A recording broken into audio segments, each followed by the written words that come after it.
E aí, pessoal, vamos comentar a questão de hoje. A questão de hoje sobre controle de frequência cardíaca em paciente com fibrilação atrial. Vamos ao enunciado. Sobre o controle da frequência cardíaca em paciente com fibrilação atrial, as afirmativas abaixo estão corretas, exceto, atenção para o exceto, tá certo? Item A. Em pacientes com função ventricular preservada, as opções são os beta-bloqueadores e diltiazem e verapamil. Está correta, né? Em paciente que tem uma função ventricular ok, preservada sem nenhum problema, a gente inicialmente utiliza o beta-bloqueador e na falência, na contraindicação ao uso do beta-bloqueador, iremos utilizar tanto o diltiazem como o verapamil, tá certo? Então essa opção está correta. Opção B. Em pacientes com sinais de congestão ou fração de ejeção muito reduzida, devemos utilizar a amiodarona? Uma grande dúvida, né? Toda vez que a gente está diante de um paciente com fibrilação atrial, que eu não tenho noção da presença de trombo no átrio esquerdo, a gente fica com receio quanto ao uso de amiodarona. Mas veja o seguinte cenário, imagine um paciente bem grave, um paciente que eu estou com dificuldade de controle de frequência cardíaca, um paciente com uma fração de ejeção extremamente reduzida, um paciente congesto, e essa frequência cardíaca elevada está colaborando para esse quadro clínico do paciente. Eu não vou ter muito jeito, eu não vou ter muita opção de estratégia terapêutica para esse paciente. Você pode falar assim, mas se o paciente está instável hemodinamicamente, tem que fazer cardioversão. Está correto. Indicação de fazer cardioversão. Instabilidade hemodinâmica e fibrilação atrial é indicação de cardioversão. Só que tem algumas situações que o paciente é fibrilador crônico, o paciente já fibrila há muito tempo. E ainda assim, por mais que você tente fazer a cardioversão, você não vai conseguir manter o paciente numa frequência cardíaca ajustada. Então, nesses casos, lançar a mão da amiodarona não está errado. A gente até utiliza. Digamos que você pegou um paciente séptico, já era fibrilador, mas vinha com uma frequência controlada. Num ambiente de CTI, ele dispara a frequência porque ele está com quadro séptico. Não está errado você fazer o uso da amiodarona para controle de frequência. Lembra que você não está utilizando para reversão para ritmo sinusal, tá bom? Então, se você for olhar, inclusive, a diretriz da Sociedade Europeia de Cardiologia, lá está descrito que você pode utilizar a amiodarona para controle de frequência, tá bom? Então, essa não é a opção errada. Aquele que é a opção errada, exceto. Opção C. Os digitálicos estão contraindicados em paciente com função ventricular preservada. Essa é errada, né?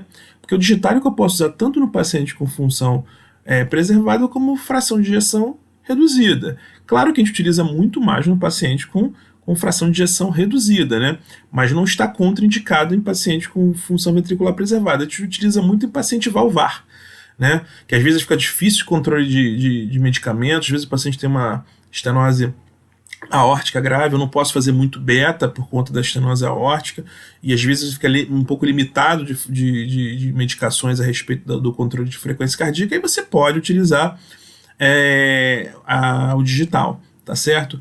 E por último, a opção D, a digoxina, pode ser utilizada em pacientes refratários e com função ventricular reduzida. É justamente esse cenário que geralmente a gente utiliza mesmo a digoxina. Então essa opção está correta, tá certo? Então a resposta que a gente deveria marcar hoje, na questão de hoje, é a opção C.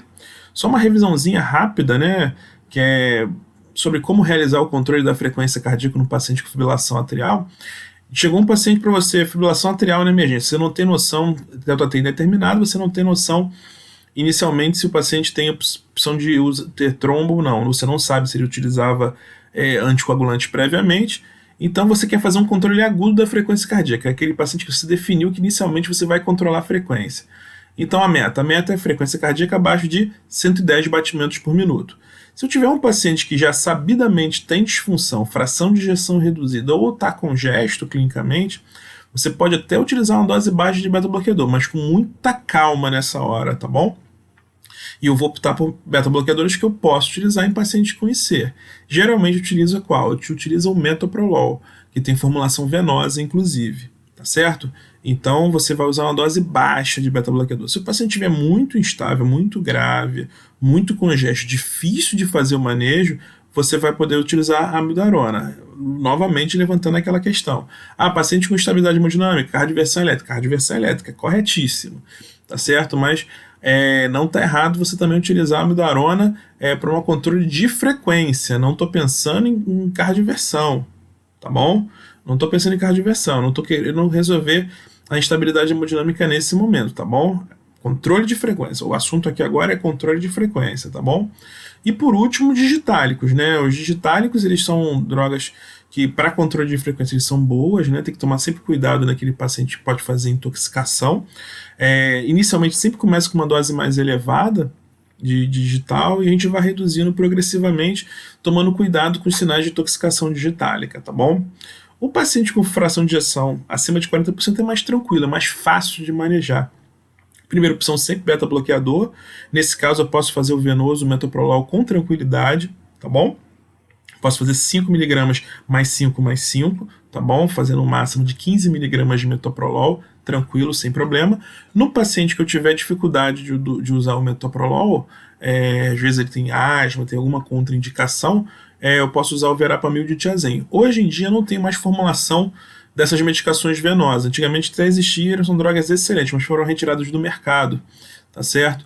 Então vou ter que utilizar por via oral mesmo, tá bom? E por último, digital do mesmo jeito que a gente utiliza no paciente com fração de ejeção reduzida, tá bom?